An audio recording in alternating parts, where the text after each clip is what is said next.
Hey everyone, so yesterday we talked about the largest species of falcon found here in Alabama, the peregrine falcon. Today we're going to talk about the smallest species of falcon found here in Alabama, the American Kestrel. So this is our American Kestrel. It's like I said, they're the smallest species of falcons found here in Alabama. So yesterday we talked about the peregrine falcon, the largest species of falcon found here in Alabama. This is the smallest species of falcon found here in Alabama. He only weighs in at about 95 grams, so he doesn't weigh much at all. I've been saying that almost all week, all these times, every video I make, it seems like I say they don't weigh much at all, and that's true in general. Usually people think that birds weigh a lot more than they do, but they don't. They've got to be very lightweight so they can fly around. And so he doesn't weigh much at all, only 95 grams.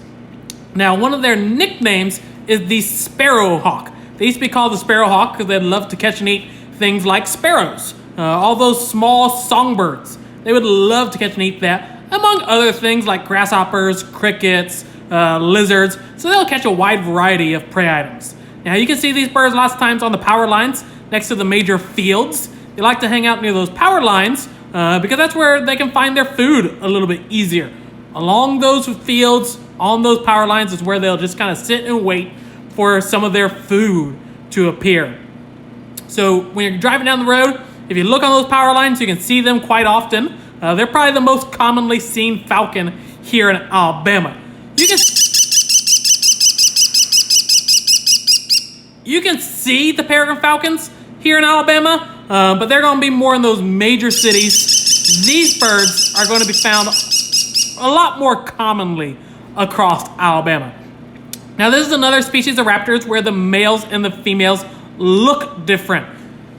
We talked about the barn owl. The male has that pure white chest. Females have lots of brown speckles on their chest. With the American Kestrel, the male has that bluish gray coloration on his shoulders, and then the female would have that black and brown barring that he's got on his back. They would continue to have that on their shoulders. And so this is one of the few species of raptors where they look differently. Again, all raptors have that size difference, or for the most part, raptors have that size difference, where the females are larger than the males. But this one looks different. Its coloration is different with the males and the females. Now, one of the unique things about these birds is they're one of the few species of birds that can truly hover. Those hawks with the really big, broad wings, they can soar around up in the sky, and they can position their wings just right that on a really windy day, they can just kind of stay in the same spot. But that's not really hovering because they're not doing any work.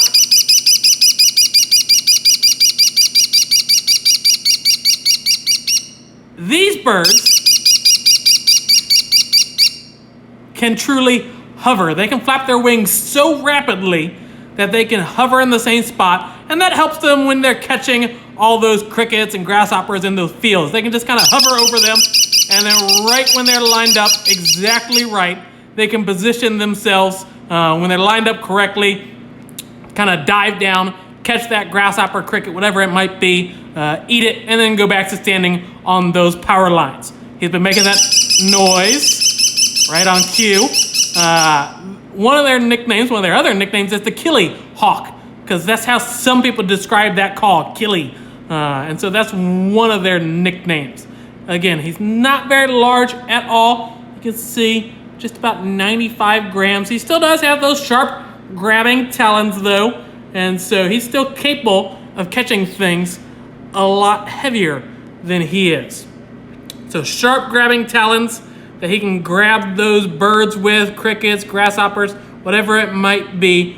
And then, of course, he's got that sharply hooked beak that he would tear them apart with. That's probably going to come through really loud on this video, so hopefully nobody's wearing headphones because I just made you go deaf probably. He's very talkative right now. But that's a little bit about these American Kestrels. Again, the smallest species of falcon found here in Alabama. that's a little bit more about the falcons, the American Kestrel specifically. We're going to keep talking about falcons tomorrow, but we're going to move on to a species of falcon that's not even found here in Alabama. So like I said, the 3 species of falcons found here in Alabama are the peregrine, which is the largest one, the American Kestrel, the smallest one, and then the merlin, which is a medium-sized falcon found here in Alabama, but we don't have one of those. And so tomorrow we're going to talk about a species of falcon that's not even found here in Alabama. Thanks for tuning in. Keep watching and sharing these videos. War Eagle.